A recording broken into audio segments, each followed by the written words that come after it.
Bonjour messieurs, merci d'être là. Je suis ravie de vous accueillir sur le plateau virtuel de Dragon Bleu TV pour cette émission qui fait partie d'un cycle sur les idéologies transgenres. Alors d'abord, j'ai affaire à Frédéric, Mathis et Léane. Vous avez une particularité, tous les trois, vous êtes homosexuels. Appartenez à des générations un petit peu différentes, à deux générations, et vous avez la particularité d'être critique de l'idéologie du genre. C'est la première question que j'aimerais vous poser.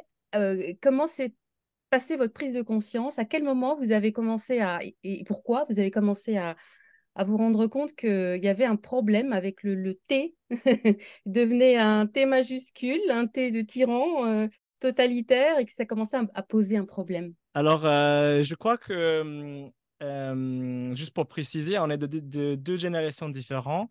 Alors, moi, j'étais à l'université en 2014, à l'université d'Oregon. Et c'est là où toute cette idéologie de genre a vraiment commencé. C'était très nouveau à cette époque-là. Et puis, j'ai fait partie, en effet, du groupe militant LGBTQI+. Et à cette époque-là, on était en plein dedans. C'est-à-dire que l'idéologie de genre frappait à pleine fouette. On était dans le trans, identité trans comme parapluie, avec une panoplie de nouvelles identités qui se déclenchaient l'un après l'autre. Et moi, je n'ai jamais posé de questions. J'ai toujours accepté tout ce qu'on m'a dit parce que ces personnes concernées, comme on le voit, sont le plus aptes à tout connaître sur leur identité. Et j'ai vraiment, si vous voulez, j'ai bouffé la propagande pleinement. Et puis, il y a un moment que mon ami, j'ai une très bonne amie aussi de l'Oregon aussi, et c'est en discutant avec elle que j'ai commencé à poser des questions. Mais ça m'a pris beaucoup de temps de passer à avoir conscience que l'idéologie queer pose des problèmes, à passer à ça, de devenir militant aux côtés de Alliance LGB. Et c'est là où je me trouve maintenant en tant que membre de Alliance LGB, en nouveau membre, faisant mon première conférence cette année, juste en octobre ce mois-ci dernier. Et oui, juste pour dire que c'était un long chemin, pour dire Mm. la vérité. Cette amie, c'était une femme Oui, lesbienne, parce qu'en fait, même même pas pas, lesbienne, une mais femme féministe. hétérosexuelle. En fait, les femmes lesbiennes souffrent énormément et ont été en première ligne des problématiques. Et les hommes sont moins concernés ou c'est arrivé beaucoup plus tard. Voilà, on y reviendra. Avant, juste, je voulais vous remercier, Sophie Robert, de nous accorder cet entretien. Merci pour le travail. En fait, moi, je connaissais la chaîne à la suite du documentaire sur la psychanalyse. Et donc, je voulais vous remercier pour ce travail parce que vraiment, surtout en France, c'est très, très difficile d'aborder ces questions-là. Et quand j'ai su après qu'il y avait le lancement d'un deuxième programme, d'un deuxième volet sur la critique du genre, j'ai été particulièrement surpris. Je me suis dit, mais c'est vraiment génial, quoi. Donc, merci de nous accorder cet entretien. Et puis aussi, je pense que c'est important en préambule de rappeler notre soutien à toutes ces femmes qui se font agresser dans les manifestations parce qu'elles défendent les droits sexuels et les droits reproductifs des femmes. Elles se font agresser, elles se font jeter des œufs. Et je pense que il y a une très belle phrase d'Andrea Dworkin qui permet de bien saisir ce qui se passe en ce moment. Mais ces féministes qui défendent les homosexuels, les gays, les lesbiennes, mais aussi les femmes, aujourd'hui, elles se font haïr. Et je crois que du féminisme, comme ça, c'est bien la haine des femmes. C'est la phrase d'Andrea Dworkin. Je pense que c'est important, d'avant de démarrer cet entretien, de rappeler tout ça. Moi, la question trans, je m'y suis pas intéressé tout de suite. C'est-à-dire que j'étais plutôt engagé dans les milieux, dans les mouvements de justice sociale. Euh, donc, moi, je suis étudiant en sciences sociales, en sciences humaines et sociales. Du coup, la question du genre, telle qu'elle m'a été enseignée, c'était, voilà, il faut défendre tout le monde, toutes les identités, chacun a sa place, et c'est très, très bien, dans une perspective assez libérale, où on ne remet pas du tout en question. J'avais été quand même étonné de voir. Il y avait une incompréhension parce que je comprenais bien que le système de genre, c'était quelque chose qui était un carcan. Et pourtant, l'exception, c'était avec le transgenre, avec le mouvement transgenre. Voilà, j'avais déjà eu une première réflexion, au tout début, quand les études sur le genre m'étaient présentées dans le cadre de mes études, j'avais déjà eu une première interrogation. Je ne comprenais pas pourquoi voilà, ça faisait exception pour le transgenrisme que le genre n'était plus quelque chose à critiquer, que c'était quelque chose au contraire qui permettait la libération. Mais je m'en étais pas attardé puisque voilà, il faut défendre les personnes. Puis j'étais pas concerné et donc j'avais pas mon mot à dire. Et puis je voulais surtout pas faire de mal. Euh, à des personnes que je pensais qui étaient voilà, complètement pénalisées socialement, qu'en fait, il s'agit d'hommes qui revendiquent les droits sexuels et reproductifs de femmes. Hein, ça, il faut clairement se le dire. Et donc, c'est bien plus tard, quand j'ai découvert la pensée critique du genre auprès de féministes, que je me suis dit, mais c'est incroyable. Aujourd'hui, le mouvement social est gouverné par cette idéologie qui met au banc les femmes. Et je me suis dit, mais c'est quand même incroyable que ça se passe comme ça et que personne ne fait rien. Aujourd'hui, on peut menacer de mort une femme, puis la seule menace de mort d'une femme qui passe tout à fait tranquille, c'est quand c'est un homme qui dit qu'il est une femme, il faut absolument que vous le croyiez. Ça, c'est la seule menace de mort qui passe tout à fait très très bien dans les mouvements de justice sociale.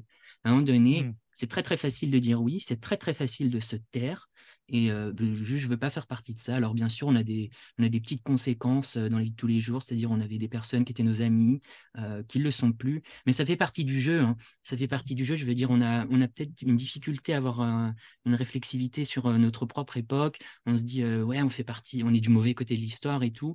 Mais je veux dire, ça fait partie du jeu. Je veux dire, quand les femmes, elles se sont battues pour le droit à l'avortement, elles n'avaient pas le soutien de la population et pas non plus de toutes les femmes. Donc voilà, ça fait partie du jeu, il faut savoir dire non. Et surtout pour nous, euh, en tant qu'hommes, je veux dire, on a quand même, moi voilà, peut-être qu'on aura l'occasion d'en reparler, mais j'ai pas l'impression qu'il y ait une symétrie totale entre ce que vivent les gays et ce que vivent les lesbiennes avec l'arrivée de l'idéologie transgenre. Et donc je pense qu'on a doublement ce devoir-là de parler. Et donc c'est pour ça que je vous remercie de nous permettre cet entretien. Léane? Alors, pour ma part, le sujet de la transidentité, ça m'a touchée à un âge très très jeune. Quand j'avais 6-7 ans, j'étais non seulement transraciale, je me disais aussi fille manquée. Alors, pourquoi je me disais transraciale? C'est parce que à cette époque-là, il n'y avait pas suffisamment une mise en avant de la beauté noire, que ce soit au niveau de la chevelure, de la couleur de peau, etc. Donc, et puis aussi, il y avait pas assez de représentation dans les médias, dans les dessins animés. Donc, j'avais du mal à m'identifier. Je m'identifiais plutôt à des personnages, mais qui ne me ressemblaient pas, à tel point qu'il y avait une espèce de dissociation de l'identité qui s'est faite. Ce qui fait qu'à un moment donné, en fait, j'ai fini par mépriser ma couleur de peau, à mépriser ma nature de cheveux. Et d'ailleurs, cette transracialité, je ne l'ai pas vécue seule. Il y a aussi mon frère et ma sœur qui ont vécu ça aussi. Et ça s'est traduit de différentes manières. Par exemple, on passait notre temps à se défriser les cheveux pour pas avoir les cheveux crépus. Euh, Parfois, on regardait des recettes pour s'éclaircir la peau, enfin des trucs comme ça. Et bon, maintenant, aujourd'hui, ça a totalement changé. Ça a commencé à partir de l'âge de 6 ans. En fait, ça s'est plutôt fini à partir du collège. D'accord. Voilà. Et par rapport à ma transidentité féminine, je dirais que ça s'est éveillé parce que, évidemment, euh, en fait, tout ce qui était corrélé aux filles, donc les jouets, les vêtements, bah, je m'identifiais à ça. Et comme du coup, bah, il n'y avait pas non plus de représentation de garçons qui jouaient à la poupée, qui portaient des vêtements féminins, comme il n'y avait pas de gens qui disaient que c'était normal, que voilà, bah, j'ai fini par me dire que j'étais une fille, mais que voilà, j'étais dans le mauvais corps. Et pareil, ça aussi, bah, avec le temps, ça a fini par disparaître parce que, pareil, pour ma transracialité, c'est grâce aux réseaux sociaux qui m'ont permis en fait d'assumer bah, le fait que je sois un homme, mais que voilà, que je porte des perruques, que je m'habille, que je porte des robes, que je me maquille, etc. Maintenant, je l'assume beaucoup plus parce qu'il y a beaucoup plus de garçons qui l'assument eux aussi. En tant Et qu'homme. avant, Mm. et avant, c'était pas le cas parce qu'il n'y avait pas de représentation et parce que aussi les gens ils passaient leur temps à essentialiser les filles avec toutes ces injonctions sociales. Mm. Donc, Mm. donc tout ça pour dire que le sujet de la transidentité, je l'ai connu très, très, très, très, très, très tôt. Je me rappelle même à une époque que j'avais trouvé un magazine qui montrait un homme trans enceint. En fait, depuis que j'avais vu ce magazine-là, je pensais donc que les garçons ils pouvaient aussi tomber enceints. Mm. Bon, maintenant, je sais que c'est faux. Mais ça n'empêche pas le fait que, bah, en fait, à cette époque-là, quand j'avais 7 ans, il y avait déjà ce discours de oui, il y a des hommes qui peuvent être enceints, mais Aussi fort c'était pas qu'aujourd'hui. aussi visible qu'aujourd'hui. Mm. Mais il y avait quand même quelques petites traces que je pouvais voir dans certains trucs. Voilà. Mais tu n'as pas basculé dans les traitements de réassignation sexuelle, les hormones, Non, tout ça. non, D'accord. non. Et pourtant j'avais voulu, hein. Je me rappelle très bien que quand j'avais 8 ans, mon frère il m'avait demandé comment je me voyais quand j'aurais 20 ans. Et je lui avais dit que quand j'aurais 20 ans, je serais une femme. Je me ferais une vaginoplastie, que je prendrais les hormones pour ressembler à qui je suis à l'intérieur de moi-même.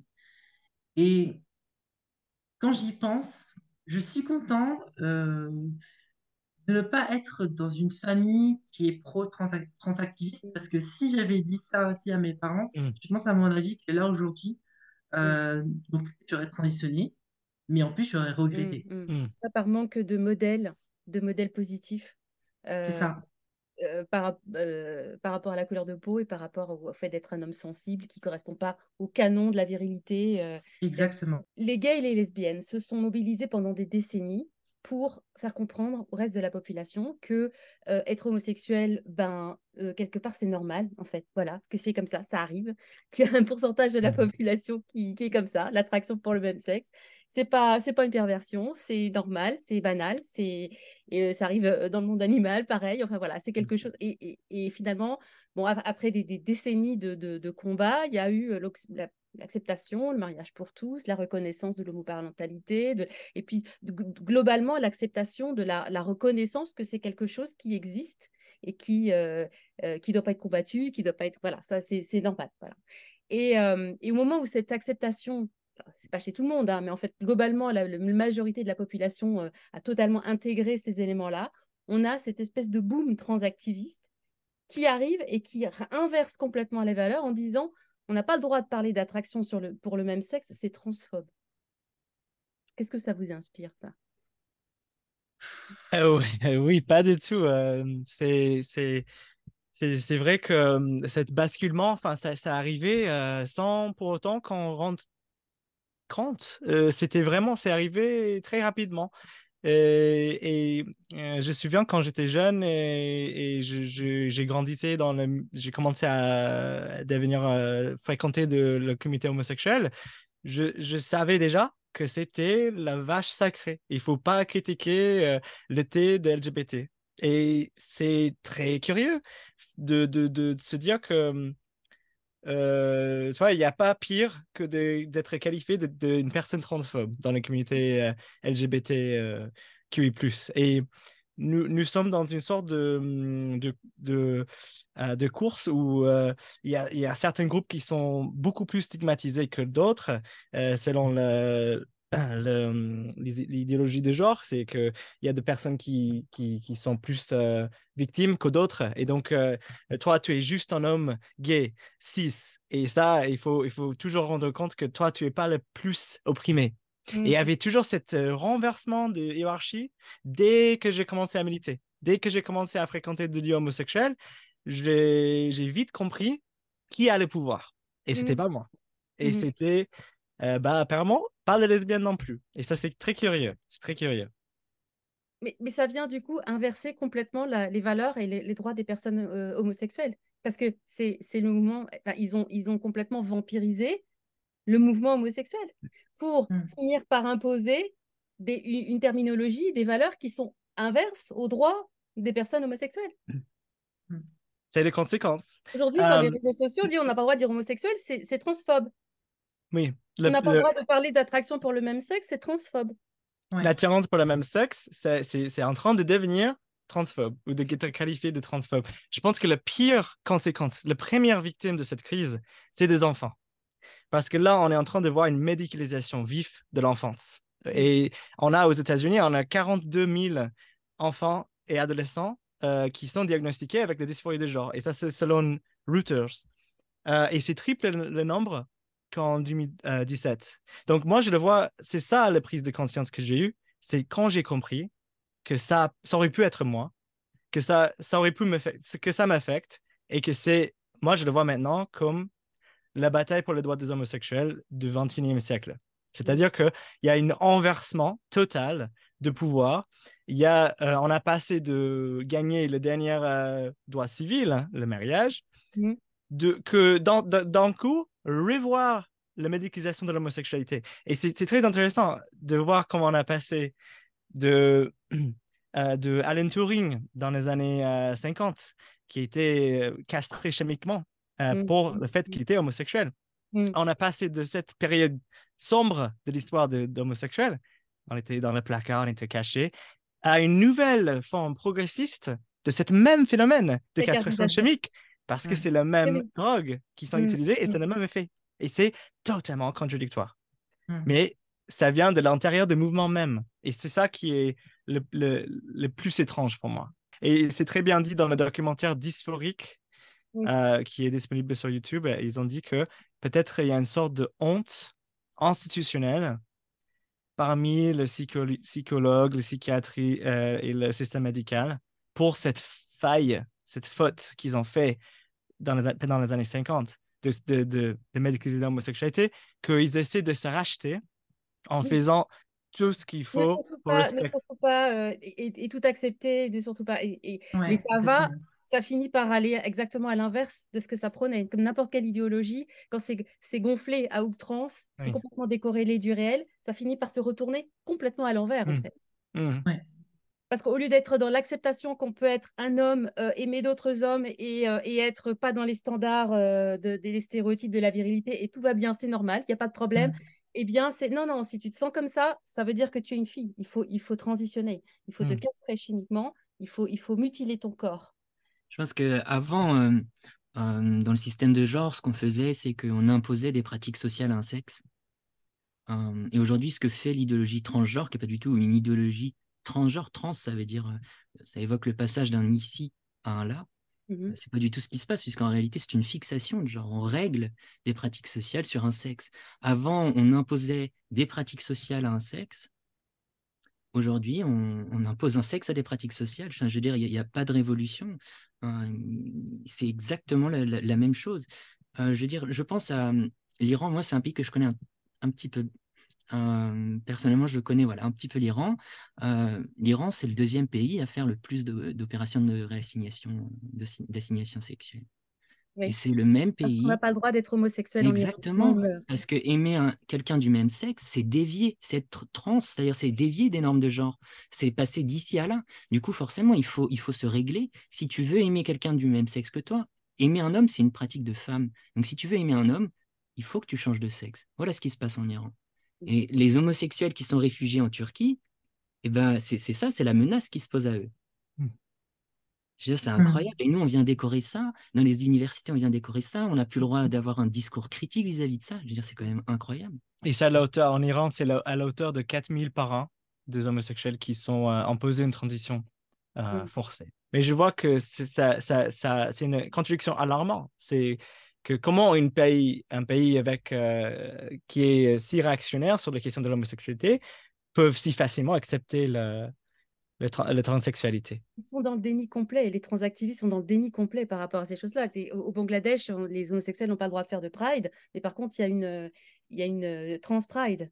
Et ici, très souvent, la communauté des Hijras au Bangladesh et différentes communautés transgenres, mais en oubliant complètement que ce sont des pays où les homosexuels, les hommes qui sont un petit peu sensibles, qui ne sont pas dans les codes de la virilité, n'ont pas le droit de vivre, en fait. Et donc, ce sont des pays où les codes socio-sexuels sont extrêmement rigides et ils ont fait un échappatoire pour permettre à certaines personnes juste de vivre, d'avoir le droit de vivre. Mais et en plus, ces personnes ont un destin, c'est d'être prostituées. Super. Oui. C'est vachement progressif. Non, mais... J'ai pas entendu. Des prostituées. Le destin, c'est quoi? Leur destin, leur sort, c'est de devenir prostituée. Ah oui, c'est ça. Oui, mais ça aussi, il ne faut pas critiquer ça. C'est putophobe. Je trouve ça quand même vraiment paradoxal que le transactivisme, alias le queer, le mouvement queer de manière générale, ils disent qu'ils s'opposent à l'hétéronormativité, mais finalement, ils imposent aux personnes hétérosexuelles et les personnes homosexuelles à être bisexuelles, puisque du coup, selon eux, leur intention sexuelle se base sur l'identité de genre et non pas sur la sexuation.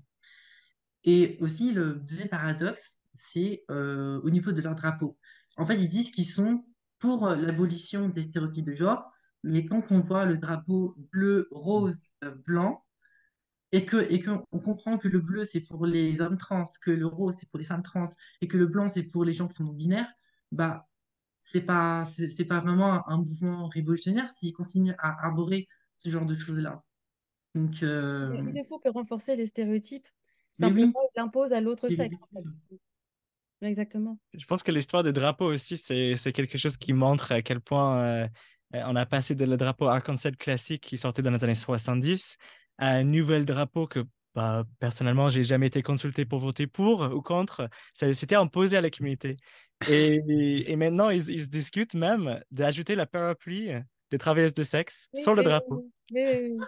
Et puis les asexuels aussi. Oui. Et alors, il y a une Mm. particularité aussi, c'est que à l'origine, les hommes transsexuels, enfin les hommes désirant euh, ayant développé une haine et un rejet total de leur corps sexué et préférant, au point que ça les empêche de vivre et préférant vivre dans la fiction d'être l'autre sexe, voilà. Ces hommes-là, en fait, il y avait quasiment que des hommes à l'origine et sont très rares en fait. C'était quelque chose d'absolument rarissime.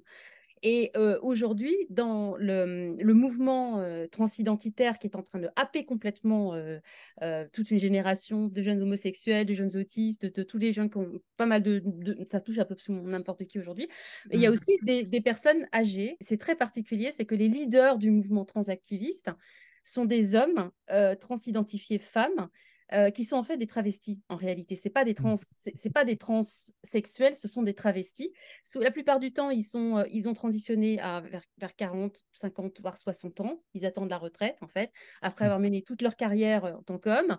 Et puis, comme euh, ils risquent plus rien parce que voilà, leur carrière est faite, ils sont souvent pères de famille, ils ont plusieurs enfants qu'ils ont fait avec leur pénis. Hein, euh, et, euh, et un jour, ils décident de vivre leur kink, leur fantasme sexuel, parce qu'en fait, c'est des hommes qui éprouvent un plaisir sexuel à s'habiller en femme, à y être pris pour des femmes, et ils décident ils se sont greffés au mouvement transgenriste pour le vivre au grand jour. Et c'est ces gens-là, en fait, qui sont des leaders du mouvement. Et ils se prétendent lesbiennes pour pouvoir continuer, parce qu'ils sont hétérosexuels, en fait. Ils se prétendent lesbiennes pour pouvoir continuer à avoir des relations avec des femmes. Et en fait, donc, on a la majorité des jeunes qui transitionnent aujourd'hui sont des filles qui supportent pas d'être lesbiennes et qui disent je suis un homme. Si je suis comme je suis une jeune fille volontaire qui aime les femmes, c'est parce que je suis un homme et donc elle transitionne. Mais au niveau des leaders du mouvement, des gens qui dirigent, qui décident, qui s'infiltrent absolument partout, ce sont des hommes travestis, des hommes hétérosexuels travestis qui phagocytent tout. Qu'est-ce que Oui. ça vous inspire? Si ça vous inspire quelque chose. Finalement, il n'y a pas que les LGBT qui ont quitté la communauté queer, il y a aussi les trans, enfin les vraies personnes qui sont transsexuelles et et qui ont une dysphorie de sexe. Eux non plus, ils ne se reconnaissent plus à cette idéologie parce qu'elle efface également leur vécu, leur expérience. Moi, je pense qu'on a la définition même du patriarcat, là. Si on essaie de s'intéresser un petit peu à ce que ça peut être, le patriarcat, une définition que moi je donnerais, c'est vraiment des hommes qui usurpent des femmes. En fait, c'est ça, on a du mal à comprendre ce que c'est que le transactivisme aujourd'hui. On pense qu'il y aurait une particularité, quelque chose de fondamentalement nouveau.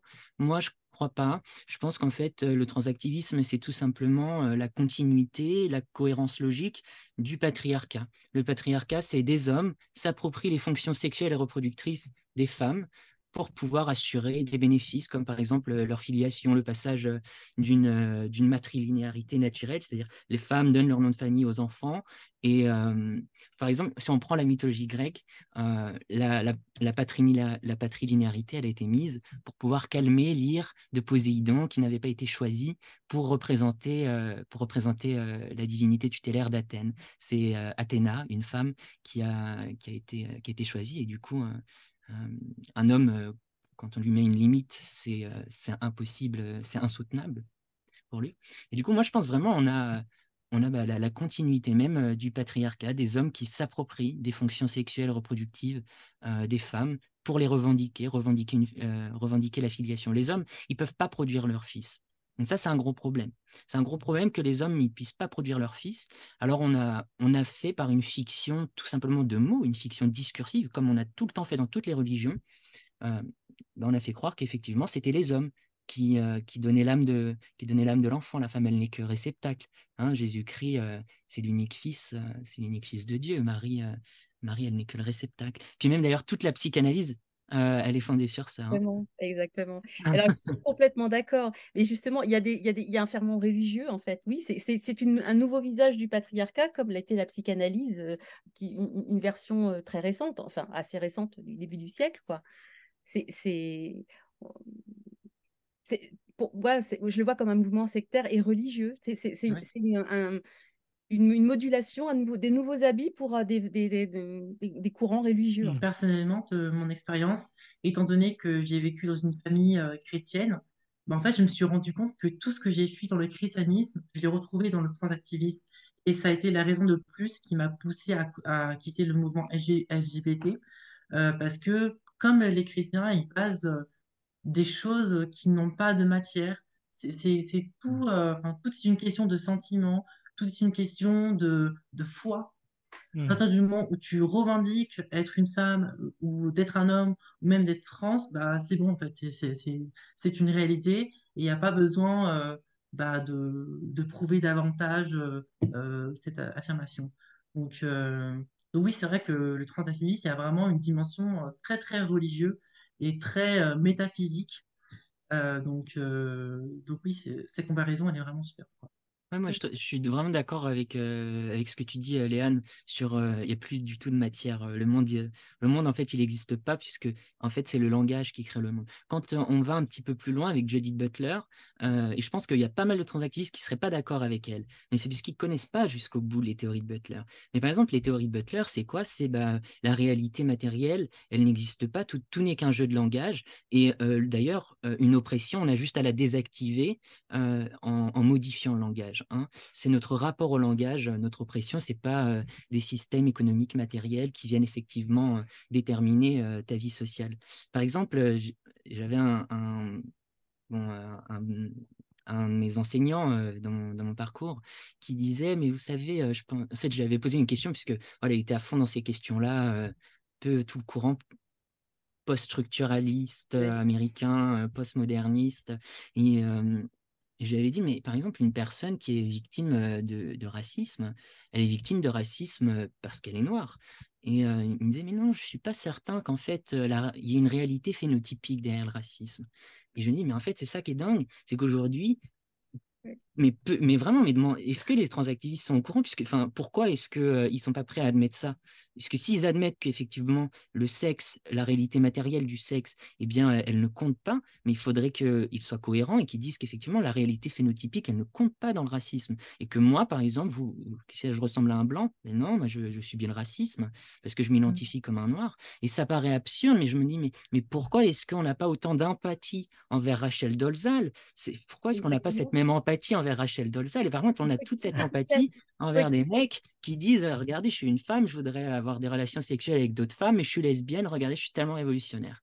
Faut expliquer qui c'est Rachel Dolezal. C'est une universitaire américaine. Elle était sociologue ou Oui, je pense que oui, sud-africaine, je crois. Voilà, Ouais. c'est ça. et qui est tout à fait blanche et qu'en fait elle s'est fait passer pour noire et elle intervenait en tant que telle, en tant que personne racisée, donc représentante, ambassadrice de ces propos. Elle a fait une carrière. Elle a monté toute une carrière Ouais. là-dessus. j'ai eu l'occasion d'échanger avec des transactivistes en me disant exactement les mêmes termes. C'est quoi la différence entre un homme blanc qui prétend être noir ou un homme qui prétend être une femme? Et en fait, ils disjonctent, mais ils ne répondent jamais à la question. Alors, ce qui est dramatique, c'est qu'aujourd'hui, on a l'impression que le progrès, il fait toujours des marches arrière. En fait, on avance, ça fait des crans, il y a des vagues, un pas en avant, un peu de pas en arrière. Ce que j'ai découvert, moi, en tant que femme hétéro, mais voilà, de gauche, progressiste, tout ça, j'ai découvert que, en fait, c'est pas simple d'être homosexuel aujourd'hui. C'est pas simple. Et j'ai eu beaucoup de témoignages de personnes qui disent, ça revient souvent, hein. J'ai fait mon coming out homosexuel, j'ai pas bien vécu, je le vivais pas bien, et finalement, on m'a ouvert la porte, on me disait que j'étais trans, et finalement, et quand ils disent qu'ils sont trans, quelque part, ils sont accueillis par une communauté, il y a du love bombing, il y a un soutien absolument énorme qui les pousse à trouver logique de mutiler leur corps, en fait. J'aurais pu tomber dans ça très facilement. Enfin, si j'étais naïf, je me serais jetée dedans.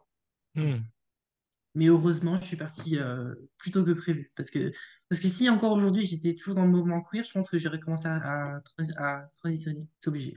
Mais heureusement, ça s'est pas fait. Et on voit des histoires qui sortent des transitionneurs masculins, des hommes qui ont transitionné totalement, entièrement. Par Oui, exemple, avec vaginoplastie et qui se retrouvent, voilà, complètement mutilés. il y a même un nouveau détransitionneur, Brianna, qui vient de passer en entretien avec Buck Angel, qui était un de ces fameux transsexuels qui sont engagés depuis longtemps sur cette question de critiquer le bloqueur de puberté comme moyen de traitement trans. Et c'est tout un courant critique du genre, hein, de transsexuels, de personnes transidentifiées qui ne sont pas d'accord avec cette Buck dynamique. Angel Et et je pense Blair que White. Blair White également, qui est Mm. un homme homosexuel qui est transidentifié. Et cette personne le dit eux-mêmes, ils disent euh, que oui, je suis pas une femme, je suis un homme, etc., biologiquement parlant. Enfin, c'est des gens lucides, quoi. C'est pas... Exactement. Et en fait, c'est ça qui est intéressant, que c'est moi, j'ai beaucoup plus d'empathie pour un homme homosexuel qui se voit femme, qui est transidentifié femme, que la première catégorie que vous avez mentionné, tu as mentionné, des hommes plus âgés qui Travesti. travestis, et qui un peu, ils ont l'emprise sur le mouvement. Moi, je considère, enfin, c'est ma sœur, enfin, c'est quelqu'un que c'est une fellow homosexuelle, c'est un autre homme homosexuel qui est dans une situation où ils sont en train de faire toute une panoplie de choix euh, qui, ils peuvent regretter. Donc, c'est pour ça que je m'implique. C'est vraiment pour ces gens-là, pour qu'on se pose, pour qu'on discute, pour que on ne fait pas quelque chose qu'on va regretter. Et ce qui est très terrible dans ce moment actuel, c'est qu'il n'y a pas assez de protection pour les enfants. Si à 9 ans, 11, 10 ans, 11 ans, jusqu'à 13 ans, tu peux te mettre sur bloc de puberté, et si le nombre 42 000, combien vont regretter? Combien étaient anciennement des sisters? Ou combien sont juste de futurs homosexuels? Et ça, quand j'ai appris ça, ça a basculé. Mon monde a brisé en deux. Parce que ça veut dire que tous ces temps, je faisais partie d'un mouvement LGBT sans trop y questionner, sans trop... Après, j'avais toujours de critiques de mouvement queer. Mais je faisais partie quand même de cette communauté. Et maintenant, après avoir vu et entendu qu'il y a cette crise bourdoyante en plein centre, c'est comme une, c'est comme un couteau dans une tache noire sur le corps de notre mouvement. Mm. Et c'est comme une vis cachée. C'est quelque chose que personne ne se rend compte, même des autres homosexuels. Mais dès que tu commences à ouvrir la bouche sur ça, tu trouves des alliés directement. Et ça, j'ai fait depuis 2 ans, là.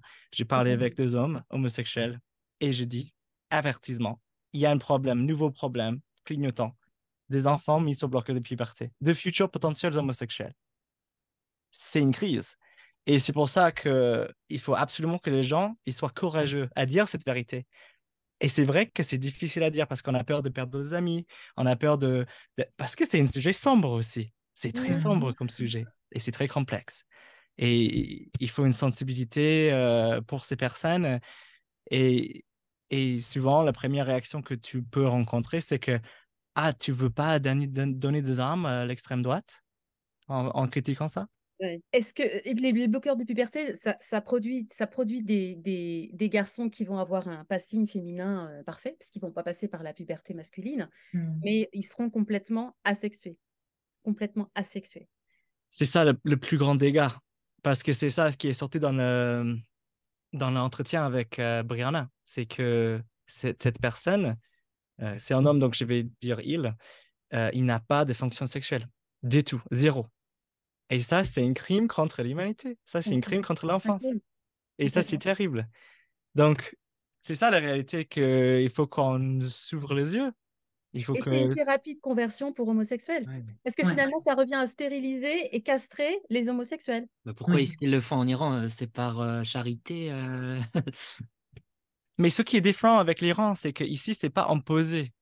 Ce n'est pas imposé. C'est les gens qui, par leur propre volonté, ils se tombent dedans comme dans une toile d'araignée.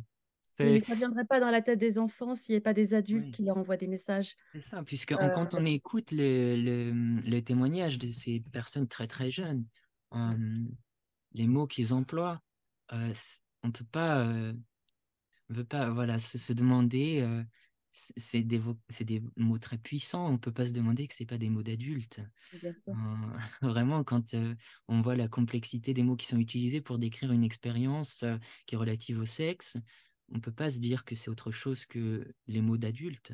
Des Mm. manipulations. Après, je pense aussi que les gens qui poussent, enfin les enfants, les adolescents à transitionner, ça peut être aussi une manière de savoir si c'est possible de concrètement changer de sexe. Donc je me dis que finalement, les enfants, enfin les futures générations qui se disent trans, ils seront un peu utilisés comme des espèces d'expériences, Les juste cobayes, pour oui. confirmer cette possibilité. Voilà. Mais Hmm. je Donc, pense que ça doit soulager aussi des familles de se dire ouais. ils préfèrent avoir un enfant trans qu'un avoir un enfant homosexuel. Ouais. Oui. C'est terrifiant. Mais c'est ça, puisque c'est précisément parce que l'expérience trans, elle ne vient pas bousculer le système de genre, le système d'un Elle le renforce. stéréotype qui est assigné à un sexe. Au contraire, c'est pour ça que c'est complètement... Le mensonge, il vient même dans le mot qu'est utilisé trans, c'est pas vrai. Ces personnes-là ne sont pas trans. Les personnes qui sont insoumises au système de genre, à la limite, ce serait une personne lesbienne, une personne homosexuelle. Parce que aimer quelqu'un du même sexe que soi, c'est pas possible. Ça, c'est dévié du genre. Donc oui, moi je trouve que c'est très juste de dire que ces personnes-là ont l'impression peut-être euh, de militer pour les droits humains, mais finalement on a trouvé dans la société un moyen plus noble pour afficher notre lesbophobie, notre homophobie. Et non, c'est pas possible de changer de sexe. Voilà, c'est pas quelque chose de fou ce que je dis, mais c'est pas possible. C'est pas possible de ne pas avoir de sexe il n'y a pas trois sexes non plus. C'est pas possible, mais pourtant ça fonctionne. Ça fonctionne dans le discours. Moi, quand je pense à tout ça, je regardais, il y avait pendant la guerre des tranchées, il y avait un article dans un journal, il disait, ah, vous savez, les balles allemandes, elles ne tuent pas.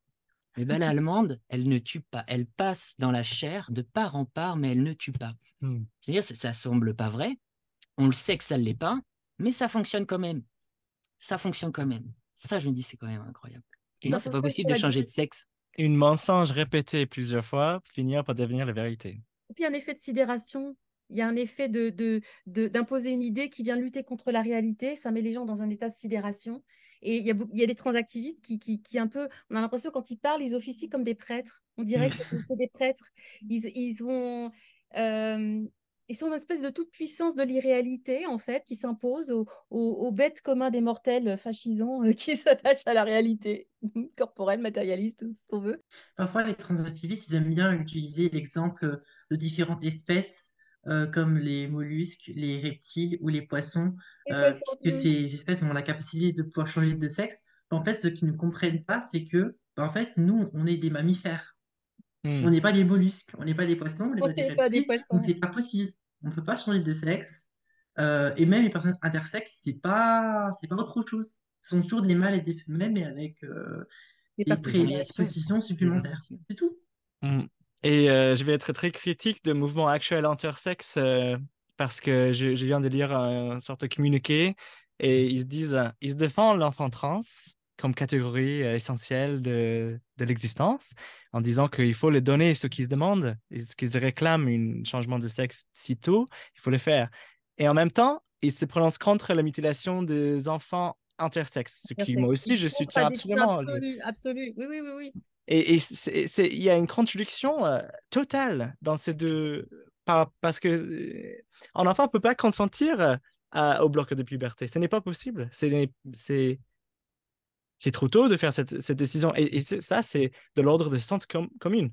C'est quelque chose qui est si évident que parfois, il faut se fier aux instants. On ne laisse pas des enfants changer de sexe. Qu'est-ce que vous avez envie de leur dire à ces jeunes, jeunes homosexuels aujourd'hui qui ont pu Mm. trouver il y a quelques années quelques éléments euh, empowerment, enfin des représentants positifs et qui aujourd'hui n'en voient plus parce que finalement, il n'y a plus d'hommes et féminins, en fait, il n'y a plus que des pseudo-femmes, en fait. C'est tellement ennuyant d'être conforme, c'est tellement ennuyant.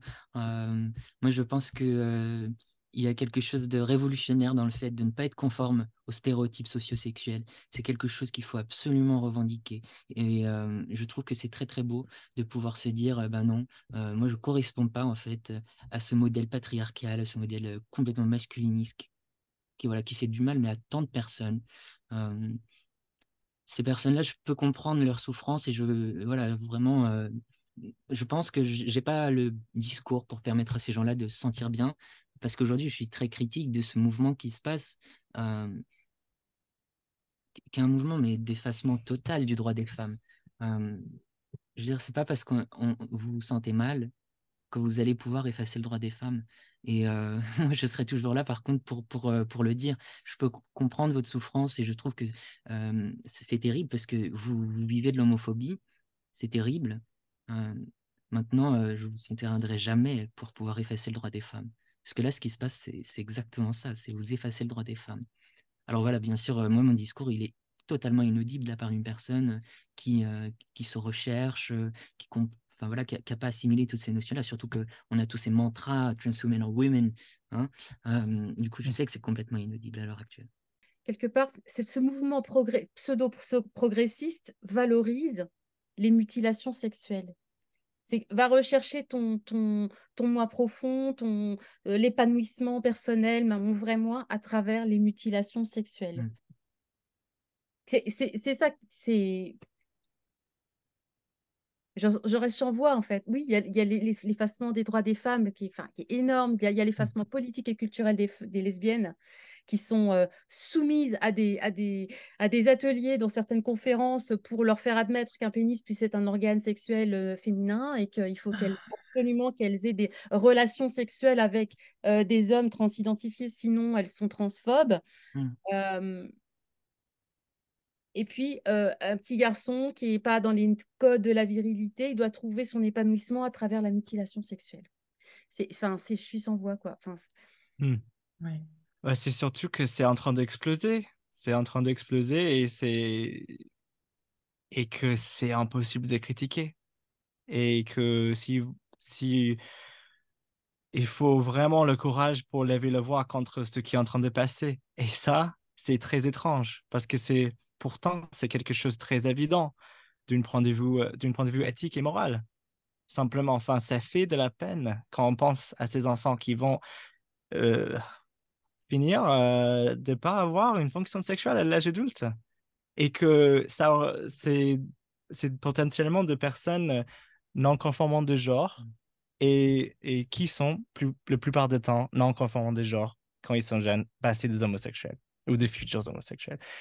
Et donc, ça nous implique directement dans cette bataille politique parce que c'est une attaque contre l'homosexualité. Mais c'est très, très, très difficile à cerner et à cibler. Mais quand vous le voyez, quand l'écran de fumée se lève, bah, il n'y a qu'une chose à faire et c'est de s'engager pour que ça s'arrête avant que ça c'est trop tard pour combien de... Un enfant de plus, c'est trop, Ouais. à mon avis personnel. C'est peut-être le moment C'est... de parler de LGB Alliance.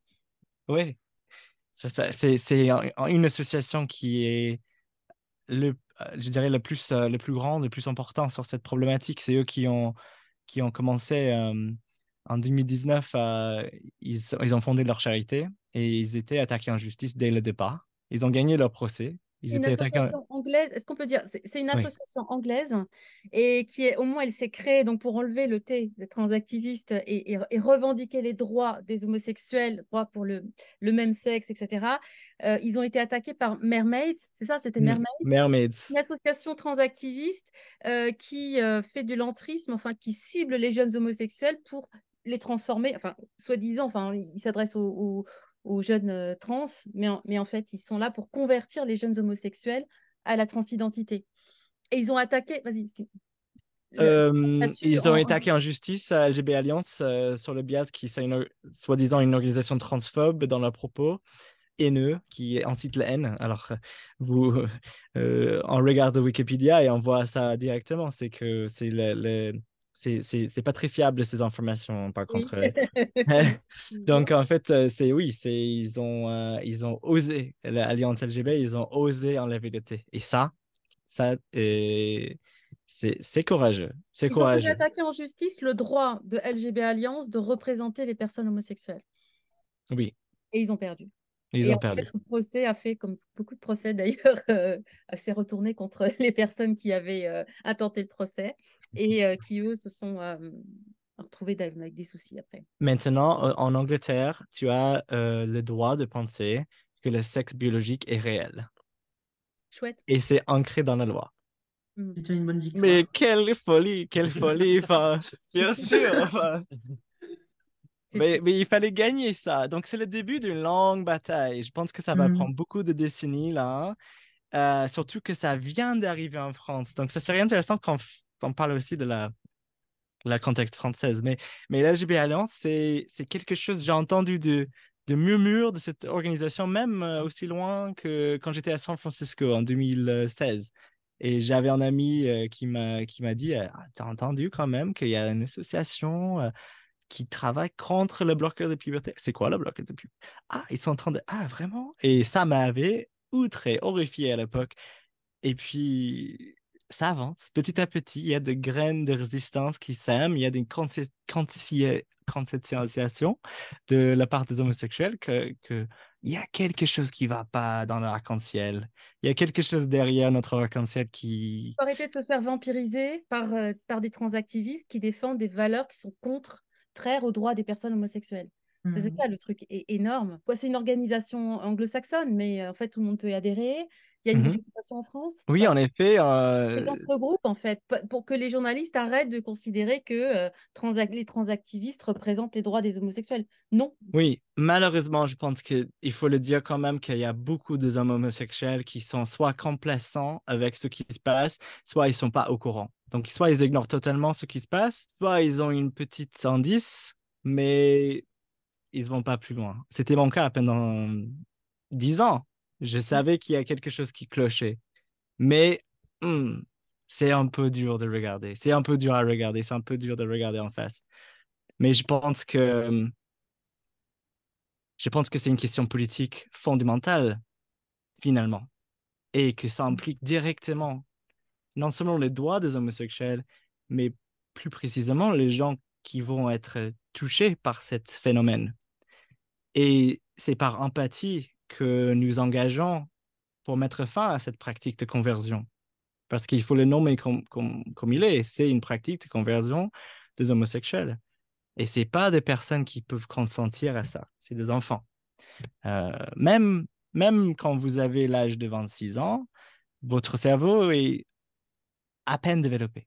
À peine. C'est le moment que ça se développe. Donc, même, je dirais, une personne qui souffre d'une malaise, parce que c'est ça, la définition de dysphorie de genre. Il faut qu'on sache que c'est juste dysphorie, c'est l'inverse de euphorie, simplement.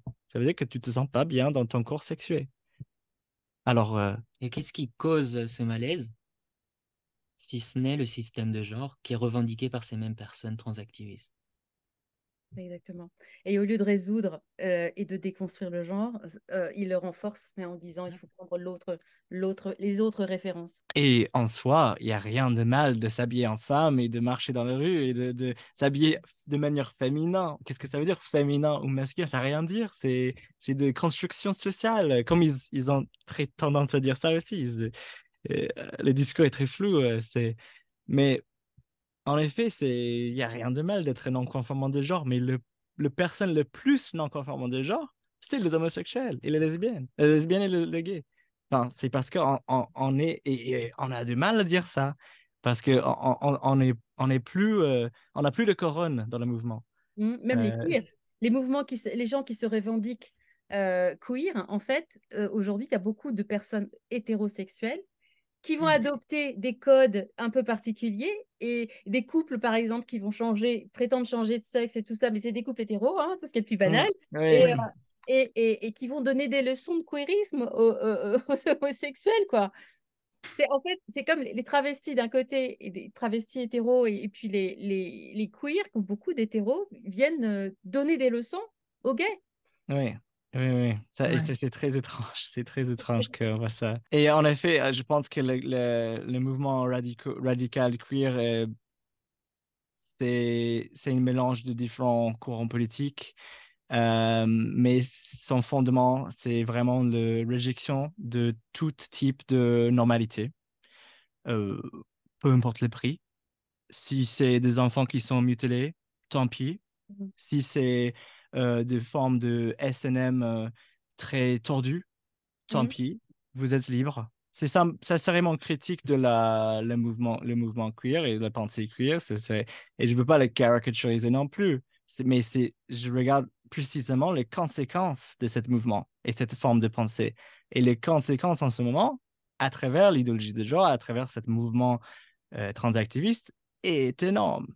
Et c'est pour ça que lorsque le mouvement queer essaie de se digner de ce nom de résistant ou rébellieux, anticapitaliste, tout ce que tu veux, ok, bah je veux bien y croire. Sauf que vous êtes en train de soutenir l'industrie Ouais. pharmaceutique. Vous êtes en train de soutenir et faire la pub pour Oui, tout un complètement. tas des Bien industries. sûr. On a passé en Faire des 10 places ans, sur la vie. Oui, oui.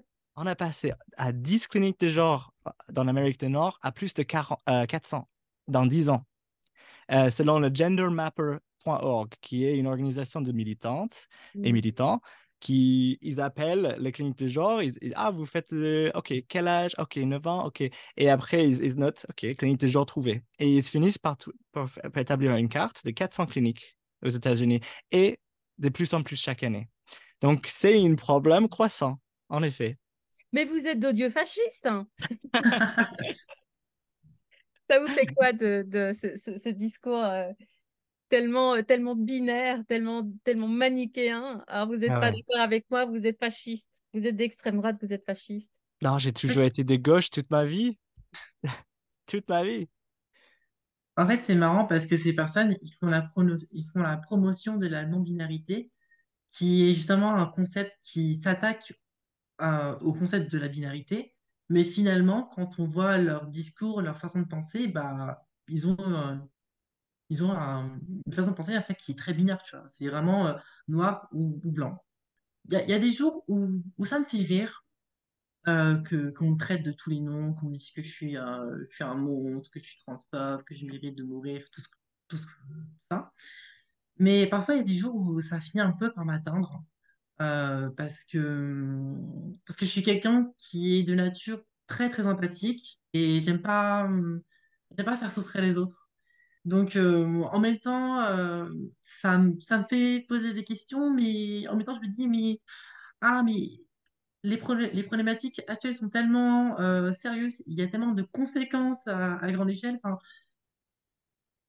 c'est compliqué d'avoir ce fardeau de vilain sorcier, mais est-ce qu'on a le choix? Est-ce qu'on doit faire comme tout le monde et puis faire comme si de rien n'était, alors que bah non, c'est pas normal. Enfin, donc, C'est un moyen redoutable de faire taire les gens, de censurer et de oui, c'est provoquer ça. l'autocensure, en fait.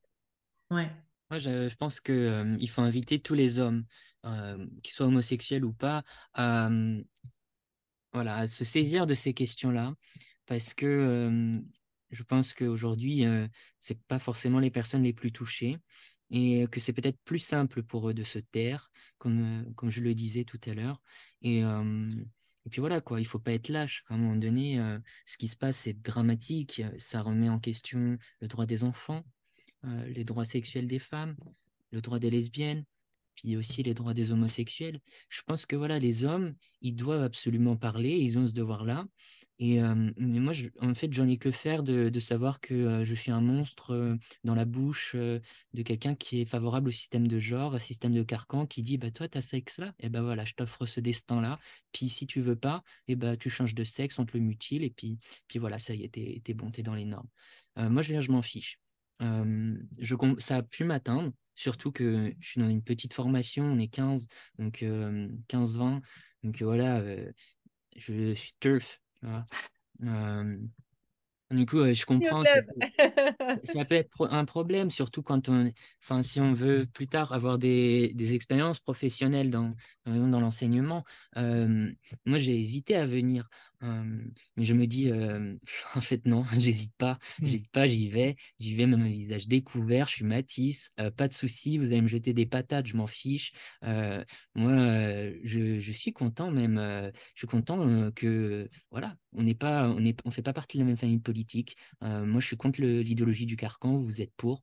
Aujourd'hui, vous avez réussi à dorer votre blason en disant que c'était vous les progressistes. Moi, j'en ai que faire. Je suis bien avec moi-même. Je sais que votre système, il est terrible. Il fait de mal à tellement de personnes. Et je suis très fier aujourd'hui de pouvoir être en dehors de tout ça. Je pense que ce qui nous reste à faire maintenant, c'est de faire le nécessaire pour montrer notre visibilité sur pas mal de plateformes comme TikTok, Instagram, Facebook, YouTube, Spotify. Je pense qu'il faut vraiment qu'on commence à mettre en place pas mal de projets, qu'on crée même carrément, pourquoi pas, un média critique du genre de gauche, que tout simplement on s'expose, on se Tout à montre fait. aux autres. Parce qu'en fait, si aujourd'hui il y a personne qui nous en parlait, c'est parce que, bah, en fait, il y a très peu de gens qui en parlent et ceux qui en parlent, ce sont surtout des gens qui sont de droite. Et pour montrer que bah, ces questions-là peuvent être emparées par les gens de gauche, il faut commencer à mettre en place bah, tous ces projets-là, quoi. Oui, Il n'y a plus qu'à. en effet. Et je tiens juste à ajouter que nous avons une collective, la LGB Collective, qui est possible à trouver sur Instagram ainsi que Twitter. J'ai aussi une chaîne qui s'appelle Here Not Queer, ici pas queer, où j'ai essayé d'établir une critique de la pensée queer. Et j'ai fait aussi des caricatures là-dessus qui critiquent le mouvement transactiviste. Et je pense que c'est un espace qui est en train de mobiliser. Et comme Léa, comme tu as dit, c'est absolument important qu'on s'engage tous, qu'on a le courage à parler, à discuter. Et le plus de personnes qui s'engagent, pour l'instant, peut-être que c'est juste une marge radicale, mais avec le temps, ça va augmenter. Je suis ravie. Merci. Moi aussi, moi, je suis très ravi. C'est Merci très beaucoup. important quand on fait partie de cette mouvement parce qu'il commence petit à petit de s'établir. Et moi, je dirais juste que c'est pas vrai que les hommes ne sont pas touchés. Je pense que tu as raison de dire que les femmes sont plus touchées, les femmes lesbiennes surtout, qui sont dans cette combat depuis bien plus longtemps. Car c'est leurs bars qui ferment, c'est leurs espaces qui sont envahis par des hommes Plus de en jupe subventions, plus rien, plus de représentation. Oui, pardon. et pas les droits de dire lesbienne. Mais il y a une Oui. raison pour ça aussi, c'est que dans une société capitaliste, il y a un besoin essentiel de contrôler la sexualité des femmes, parce que c'est eux qui reproduisent la prochaine génération de travailleurs. Et donc, c'est les femmes et les lesbiennes qui sont la menace ouverte à la société de reproduction capitaliste. Donc, c'est pour ça qu'il se prend à pleine fouette ce problème. Et c'est le retour du patriarcat avec une jupe. Mais moi, j'ai envie de dire que quand bien même qu'on peut être très critique de la théorie queer en disant que ah, c'est un peu étrange, ah, il y a quelque chose qui va pas. C'était mon cas. pendant 10 ans. Et maintenant, je pense qu'il faut qu'on dise les choses. Ça nous touche, les hommes. Ça nous touche, les hommes gays, parce que chaque fois, il y a un enfant qui peut être gay à l'âge adulte, qui est mutilé. C'est un gay mutilé. Et ça, c'est quelque chose qui me touche, mais viscéralement. Enfin, c'est pas quelque chose qu'on peut oublier. Et c'est pour ça que il faut qu'on s'assume, on a de peau dans le jeu. We have skin in the game. We're losing a lot. On est en train de beaucoup perdre. Et, et en fait, c'est ça. C'est pour ça il faut qu'on gagne cette courage d'en parler avec tout le monde. À quoi bon? Qu'est-ce qu'on a à perdre? Qu'est-ce qu'on a à perdre? Bah, on a beaucoup de choses à perdre à ne pas faire, à ne pas ouvrir la bouche et de critiquer, parce que c'est une question fondamentalement éthique et morale. Et c'est pas contre les personnes dysphoriques, rien à voir. Rien à voir. Les personnes qui sont dans cette malaise ou qui veulent s'habiller comme ils veulent, fais-le. Mais laissez un système médical s'établir qui font des profits sur la destruction de corps sexués, de potentiels futurs homosexuels, ça me concerne. Ça me concerne en tant qu'homme gay. Et je pense qu'on a, on peut dire qu'on est fier d'être gay et homme. Enfin, on peut dire ça, quoi. On n'est pas le dernier parti de mouvement, comme ils essaient de nous faire croire. Ah, tu es pas une femme transsexuelle, tu es pas, tu couches pas les cases. OK, bon, on est quand même en train de perdre énormément et c'est en partie dû à leur mouvement qu'on est en train de perdre ça. C'est aussi le fait que le système hétérosexuel qui entoure cette question, ils se font des profits de masse sur cette tendance. Et je pense qu'il faut être très clair. Nous ne sommes pas en train de viser les personnes dysphoriques. Au contraire, nous voulons les aider à sortir de ça et de trouver l'amour pour leur propre corps et de se dire qu'on n'a pas besoin de ça. Et qu'il n'y a rien de mal avec leur corps et qu'il faut prendre le temps de s'accepter, de se découvrir et s'accepter. Oui. Vous êtes géniaux. Vous êtes géniaux. Merci. Merci. Tellement.